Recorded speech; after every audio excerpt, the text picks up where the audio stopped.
ప్రపంచవ్యాప్తంగా పుష్పాటు ఈరోజు విడుదలైనటువంటి నేపథ్యంలో పుష్పాటు చిత్రం ఎలా ఉంది, ఈ చిత్రం హిట్టా ఫట్టా, అసలు రివ్యూ రేటింగ్ ఏంటి అనేది మనం విశ్లేషణ చేసుకున్నాం. ప్రస్తుతం మనతో పాటున్నారు ప్రముఖ సినీ విశ్లేషకులు జగదేవ్ గారు. జగదేవ్ గారు, హాయ్. హలో. మూవీకి వెళ్ళి వచ్చారు. పుష్పాటు చిత్రం ప్రపంచవ్యాప్తంగా ఈరోజు విడుదలైపోయింది.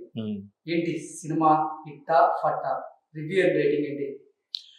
సినిమా ఆద్యంతం కూడా ఫస్ట్ ప్లస్ పాయింట్ ఎక్కడంటే ఎక్కడ బోర్ కొట్టనివ్వలేదు, అలాగా మూవ్ అయి ఉంది. కాకపోతే సెంటిమెంట్కి ఎక్కువ ప్రాధాన్యత ఇచ్చారు అనిపించింది. అంటే ఒక దొంగల విషయంలో మాత్రం ఫస్ట్ హాఫ్ లో ఏదైతే ఒక లారీని ఒక బురదగుంట్లోకి తోసేసి కప్పెట్టేసి చేసేసాడో, ఇక్కడ కూడా మరలా దొంగల్ని ఎండిపోయిన నదిలో నుంచి లారీలు దొంగలు తీసుకెళ్ళడం, తర్వాత అది ఫేక్ దొంగలని చెప్పి వాటిని దొంగల్ని కూడా ఇంతగా ఫస్ట్ సీన్ లో మనకి ఎలా చూపించాడంటే పాల ట్యాంకుల మధ్యలోనూ ఇంకెక్కడొకటి పెట్టి తీసుకెళ్ళి ఇక్కడ దాంతో ఒక ఎడ్ల బండినే తయారు చేసేసి డౌట్ రాకుండా దానికి పెయింట్ వేసేసి ఎడ్ల బండి ద్వారా తరలించేస్తాడు, బోర్డర్ దాటిస్తాడు. అది సినిమాకి హైలైట్ సీన్ అనమాట, షెకావత్ తో. సో షెకావత్ అదొక, అంటే అట్లాంటి సీన్లు చాలా పడ్డాయి. నెక్స్ట్ షెకావత్ కి సారీ చెప్పిస్తారనమాట. అంటే షెకావత్ తో ఎందుకు మనకి బిజినెస్ కి అడ్డొస్తారు, దానివల్ల సిండికేట్ లో ఒక మెంబర్ కూడా చంపేస్తాడు షెకావత్. సో ఆ సీన్ కూడా సారీ చెప్పినట్టు చెప్పి మళ్ళీ వెళ్ళి వెనక్కి వచ్చి ఒక జలక్కిస్తాడు వాడికి. సో అదొక సీను. అట్లా చాలా సీన్లు పడ్డాయి. ఫస్ట్ లో మాత్రం హైలైట్ సీన్ ఏంటంటే పోర్టు, జపాన్ లో యోకోమా అనే ఒక సిటీ తాలూకు పోర్ట్ లో ఉన్న సీన్ అనమాట. అక్కడ కంటైనర్లో ఎర్రచందనం ఎలా వెళ్ళిందని అక్కడ మాట్లాడుకుంటుంటే అప్పుడు ఆ కంటైనర్ నుంచి బయటకు వస్తాడు ఈయన హీరో. అది ఎంట్రన్స్ చాలా బాగుంది. ఫస్ట్ ఫైట్ సినిమా అంటే తెలుగు ప్రేక్షకులు ఏదైతే ఎక్స్పెక్ట్ చేస్తారో ఆ పరంగా పెట్టారు. కాకపోతే అందులో ఉండే డిసప్పాయింట్మెంట్ ఏంటంటే ఆ జపాన్ సీన్ ఏదైతే ఉందో, జపాన్ పోర్ట్ లో ఉండే సీను తర్వాత సినిమాలో ఎక్కడ సింక్ చేస్తారేమో అనుకున్నాను, బట్ అది కలగానే పెట్టేశారు సుకుమార్. మేబీ థర్డ్ పార్ట్ లో ఉండొచ్చు.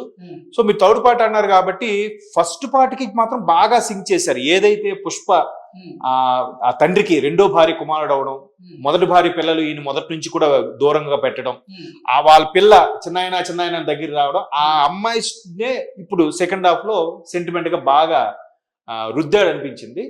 అంటే పుష్ప వ్యాన్ కొంటే చిన్నాయన వ్యాన్ కొన్నాడని.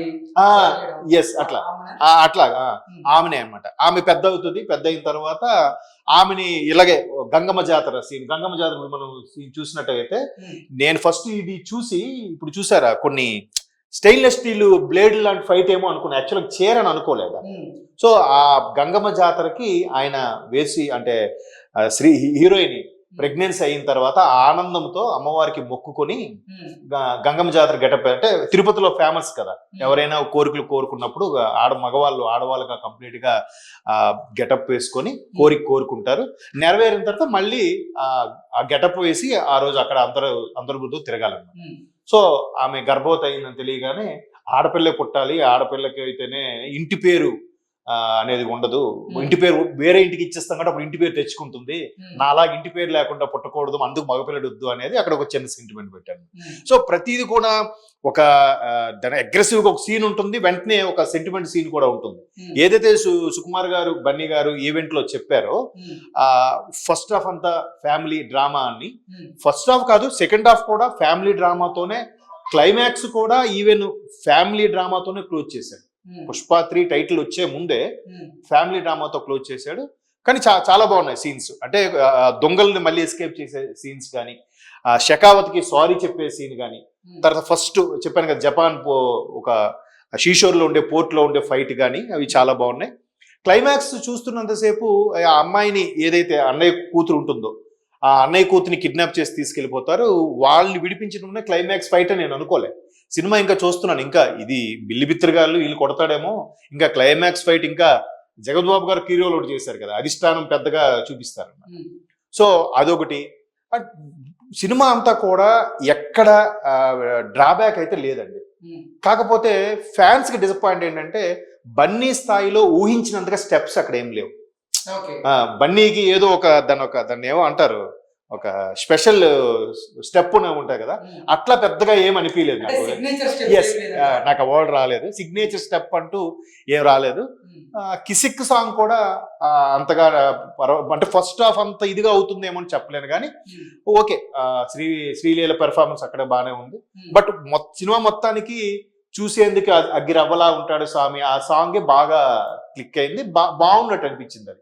అంటే అదొక ఫ్యామిలీ మెలోడీగా. నుంచి కూడా ఈ చిత్ర యూనిట్ అంతా కూడా ఈ గంగమ్మ జాతరకు సంబంధించిన సన్నివేశాలు ఏవైతే ఉన్నాయో అవి గూస్ బంప్స్ పక్కా అంటూ వాటిని ఎలివేట్ చేసేటువంటి ప్రయత్నం చేసిన నేపథ్యంలో అసలు ఏంటి గంగమ్మ జాతర సీన్స్ ఈ చిత్రాన్ని మొత్తానికి హైలైట్ కాబోతున్నాయా అంటే ఏం చెప్తారు?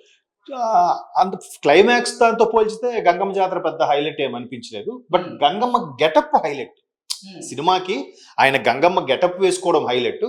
అక్కడ కొంచెం అమ్మవారికి నివేదించేలాగా కొంచెం ఐగిరి నందిని అనే బ్యాక్గ్రౌండ్ స్కోర్ లో ఆయన కొన్ని స్టెప్స్ వేస్తాడు అందులో, అది బాగుంటుంది. ఫైట్ పెద్దగా ఏం అనిపించలేదు, మామూలుగా ఉంటుంది. ఆ గంగమ్మ జాతర అయిపోయిన తర్వాత మళ్ళీ వాళ్ళ అన్నయ్య బిడ్డని ఏడిపిస్తారు కొంతమంది. అంటే ఇప్పుడు గంగమ్మ జాతరలో మగవాళ్ళు కూడా ఆడవాళ్ళ గెటప్ లో తిరుగుతుంటారు కాబట్టి ఎవరు మగవాళ్ళు ఎవరు ఆడవాళ్ళు అనే కన్ఫ్యూజన్ లో ఉన్నట్టు ఉంటది కదా. సో వీళ్ళు కావాలని మగవాళ్ళు కొంతమంది వచ్చి రౌడీ మోకలు వచ్చి ఆ చిన్న ఆయన వాళ్ళ అన్నయ్య బిడ్డని ఏడిపిస్తారు అనమాట. కథ ఏంటి అంటే పుష్ప 1 లో చూసుకున్నట్లయితే పుష్పలో లాస్ట్ లో ఫహల్ ఫజిత్ తో ఇతను విభేదాలు పెట్టుకుంటారు. అవును, ఆ గొడవ ఇప్పుడు దీంట్లో కంటిన్యూ అయ్యేటువంటి అవకాశం ఉందా, లేదంటే అసలు స్టోరీ ఎలా ఉండే అవకాశం? అదే కంటిన్యూ అంటే ఆల్రెడీ అక్కడ 1 లోకి వచ్చేసరికి పుష్ప అనేది సిండికేట్ హెడ్ అయిపోతాడు. సో సెకండ్ హాఫ్ వచ్చేసరికి సిండికేట్ హెడ్ గా ఉంటూనే మొత్తం మళ్ళీ ఈ దందా అంతా నడిపిస్తూ ఉంటాడు. బట్ షెకావత్ ఏదైతే గుడ్డలు ఉడిపించి ఆయన నిల్చోబెట్టాడో అది బాగా డైజెస్ట్ చేసుకోలేడు అనమాట, నిద్ర పట్టదు అనమాట. సో ఆడిని మళ్ళా మంగళం శ్రీని అలా మిస్సెస్ వెళ్ళి వాడిని ఉసుగొలపడం, మీరేంటి అసలు ఇంత సిగ్గు లేకుండా ఉన్నారు, అంత అవమానం చేసిన అని చెప్తే వీడు మళ్ళీ కక్ష కట్టి ఎలాగైనా పుష్పాన్ని ఆపుతా అని చెప్పి ఎక్కడైతే దొంగలు కొడుతుంటారో వాళ్ళలో కూలీగా వెళ్తాడు అనమాట. యాక్చువల్గా ముందు ఎంట్రన్సే షెకావత్ది కూలీగా ఒక తలపాగా హెయిర్ పెట్టుకొని వస్తే ఒక కూలీలు మాట్లాడుకుంటుంటారు, పుష్ప అన్నది షెకావత ఎవడరాడు ఏం చేయలేడు రా అని అంటాడు. అవన్నీడికి బాగా మండి అందరిని ఒక దగ్గర చేర్చి అప్పుడు పట్టుకున్నప్పుడు ఆ తలపాగా తీస్తాడు. అరే మీరు అనుకుంటున్న గుండుగాడిని నేనే రా అని చెప్పి అదొక సీన్ బాగుంటుంది. అక్కడ సీన్ హైలైట్ ఏంటంటే అందరినీ జైల్లో పెడితే పోలీసులు వెళ్తాడు వినిపించడానికి, పుష్ప ఇది రూల్ కాదు వద్దు ఒప్పుకోరంటే, నీ బిడ్డకు నువ్వు ఎట్లా పెళ్లి చేసినావు, నేను ఇచ్చే 5 లక్షల వల్ల కదా, నీ బిడ్డకు నువ్వు కొడుకు ఎలా మొత్తం నేను ఇవ్వబట్టే కదా మీరు బాగున్నారు, అట్లా ఏదంటే ఉద్యోగం పోతుంది పుష్ప, ఉద్యోగమా సరే నీకు ఇంకెంత సర్వీస్ ఉంది, నీకు ఎంత జీతం వస్తుంది, పెన్షన్ అయితే ఎంత వస్తుంది, అందరికి స్టేషన్లో అందరికి సెటిల్ చేసి పంపించి అందరికి రాజీనామాలు చేయించేస్తాడు. అది హైలైట్ సీన్ సినిమాలో. అక్కడ షెకావత్ మళ్ళీ సింగిల్ అయిపోతాడు అనమాట. షెకావత్ కనుక బ్రహ్మాజీ ఒక్కడే ఉంటాడు సపోర్ట్ క్యారెక్టర్, ఒక సిఏఎస్ఐ క్యారెక్టర్. సో అది షెకావత్. అక్కడ షెకావత్ ఇంకాస్త చెలరేగిపోయి ఎట్లాగైనా పట్టుకోవాలనుకుంటే అక్కడ కూడా దొంగల్ని డమ్కీ దొంగల్ని వేరే రూట్ లో పంపించి ఈయన ఆ దొంగలతోనే ఎడ్ల బండి తయారు చేసి వాటికి పెయింట్ చేసేసి ఎవరికి డౌట్ రాకుండా ఆ విధంగా తరలించేస్తాడు. ఇంతకీ పుష్ప 2 చిత్రం హిట్టా ఫట్టా?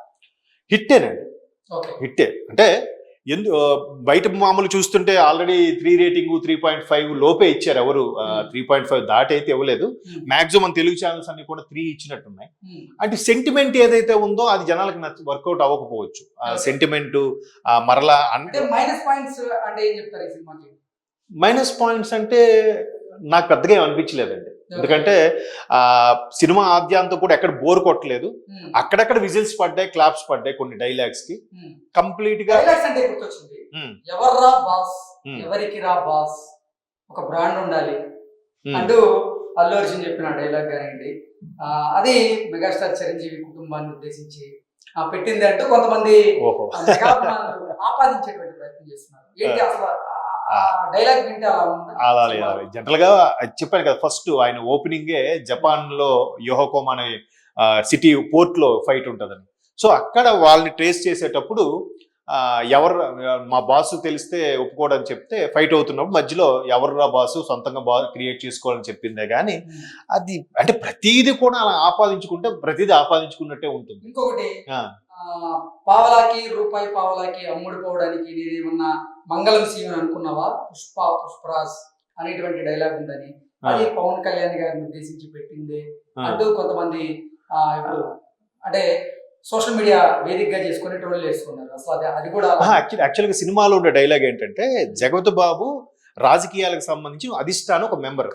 సో ఆయనకి ఈ రావు రమేష్ కి ఎలాగైనా నేను సీఎంని చేస్తా అని చెప్పి ఈయన ప్రామిస్ చేస్తాడు. సో అది కూడా ఎందుకు ప్రామిస్ చేస్తాడు, ముందున్న సీఎం ఇంత ఫోటో దిగడానికి ఒప్పుకోడు, నువ్వు ఒక స్మగ్లర్వి, నీతో దిగితే నాకే రిజకు, నిన్ను అక్కడే పెట్టాలి. సో అది అప్పుడు కూడా ఇంటి నుండి బయలుదేరేటప్పుడు శ్రీవల్లి చెప్తుంది, ముఖ్యమంత్రితో ఫోటో దిగిరా, హాల్లో పెద్దలు చేసి పెట్టుకుంటాను. సో భార్యకి ఇచ్చిన మాట ఇక్కడ నెరవేరలేదు, పైగా ఆడు చాలా చీప్ గా చూశాడని రావు రమేష్ ని సీఎం చేయాలనుకుంటాడు. ఎన్ని కోట్లు కావాలి చెప్పు నేను చేస్తాను.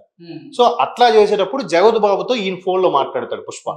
మాట్లాడినప్పుడు ఆడి పేరు ఏదో రెడ్డి ఉంటుంది కదా, చెయ్యి ఉండదు మన, ఆయన ఫస్ట్ సీన్ లో చనిపోతాడు, ఆయన పేరు మన ఒంగోలు అతను, ఆయన అజయ్ ఘోష్, కరెక్ట్, అజయ్ ఘోష్ గారు, ఆయన పేరు ఏదో రెడ్డి ఉంటుంది, ఆ రెడ్డి దాంట్లో నీకు పావలా షేరు గాడు నువ్వే కదా అని అంటాడు. అంటే ఈయన కెలుగుతాడు అనమాట. అట్లా పావలా నీ మాట వినేది ఏంటి అన్నట్టుగా. అంటే నువ్వు మరి క్వారీలో ఏ లారీల నుంచి ఎట్లా వచ్చినావు నాకు తెలుసులే అబ్బా, అవన్నీ ఎందుకు తవ్వుకోవడం అని ఈయన అంటాడు. అంటే మంగళసీన్ అలా అయితే ఈయనకి అవమానించినట్టుగా. ఇప్పుడు మెగా ఫ్యాన్స్ ఏదైతే పావలాని ఏదో పావలా స్టార్ అన్నారని వాళ్ళకి ఆపాదించుకునే ప్రయత్నం చేస్తే ఈయనకే అవమానం చేసుకున్నట్టుగా సినిమాలో డైలాగ్ ఉంది, కానీ అక్కడ ఎదుటి వ్యక్తిని అవమానం చేసినట్టుగా అయితే ఏం లేదు. సినిమాకి తగ్గట్టుగానే డైలాగులు ఉన్నాయి, అదే ఉంది. కావాలని జత చేసింది అయితే లేదు. బట్ ఏదైతే సోషల్ మీడియా పరంగా కోల్డ్ వార్ నడుస్తుందో, సో ఆటోమేటిక్ దాని నుంచి పుడుతూ వస్తూ ఉంటాయి, ఇది ఇలాగా అది అలాగా. ఇప్పుడు నిన్న క్రాస్ రోడ్స్ దగ్గర పోస్టర్లు చింపేశారట, ఎవరు చింపారో తెలియదు, మొత్తానికి ఏదో గోప్యంగా ఉంది, కొంత బయటికి వచ్చింది. చింపిన వాళ్ళు ఎవరో మేము చూసాము మాకు తెలుసు అని వీళ్ళు అంటున్నారు, మాకేం సంబంధం వాళ్ళు అంటున్నారు. ఎవరు వాళ్ళు ఎవరు వీళ్ళు అనేది కూడా మనం మాట్లాడుకోవాలి. కాబట్టి సినిమాని సినిమాలాగా చూడాలి. నేను నాగబాబు ట్వీట్ చేశారుగా, సినిమాని సినిమాలాగా చూడండి అంతవరకే. దాన్ని మరీ ఓన్ చేసేసుకొని నా గురించి డైలాగ్ కుట్టాడు అలా అనుకుంటే ఆయన స్మగ్లర్ గా మరి ఆయన ఇస్తామా, ఆయన మంచోడు కాదురా స్మగ్లర్ రా అని, అది ఎంతవరకు కరెక్ట్? అది సినిమాలో స్మగ్లర్, సినిమాలో ఒక పాత్ర, అది అంతే, అంతవరకు తీసుకోవాలి. సినిమా అయితే మాత్రం అసభ్యకరంగా కూడా లేదు, ఎక్కడ ఫ్యామిలీతో చూసేలాగే ఉంది, ప్రాబ్లం లేదు, బోర్ ఎక్కడ కొట్టలేదు. కాకపోతే కామెడీ పెద్దగా ఏం లేదు. బట్ ఫ్యామిలీ డ్రామా అనేది ఆ ఫ్యామిలీ డ్రామాతోనే ఎండ్ చేశారు. క్లైమాక్స్ లో పుష్ప 3 కూడా టైటిల్ వేశారు. మరి అది ఎప్పుడు వస్తుందో మరి ఫ్యాన్స్ కి ఆ పండుగ వార్త